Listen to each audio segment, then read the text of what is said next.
Ukichanganya wateja wako, utauza kirahisi hivyo.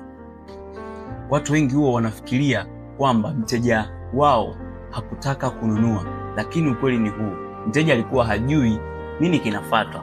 Ndio hapo siri ya Story Brand inapoanzia. Kazi yako kama brand ni kufanya kila kitu kiweze kuonekana rahisi, lakini pia na kueleweka. Hapo ndipo swala la plan linaanza sasa na linaingia katika brand yako wewe na mteja. Wape hatua 3 wateja wako. Kwanza, panga consultation na wateja wako. Pili, waandalie mpango kazi wateja wako. Na 3, utaanza kuona matokeo ya mpango kazi ambao umewaandalia wateja wako. Ukiongeza hatua nyingi katika hatua hizo 3, basi utaanza kuchanganya wateja wako. Na usisahau kuondolea wateja wako hofu.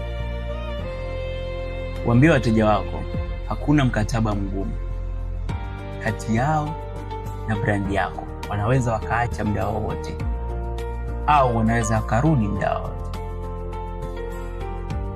na kuna guarantee pia.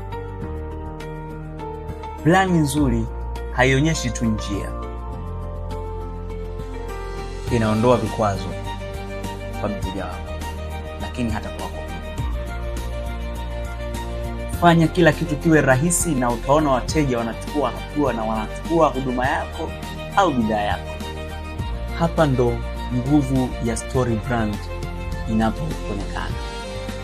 Tufanye Story Brand ili tuweze kuendelea.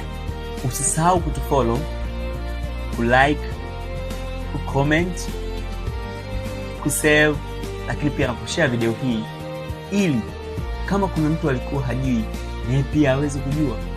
Na kama ulikuwa hujui, sasa unajua. Tukutane video ijayo.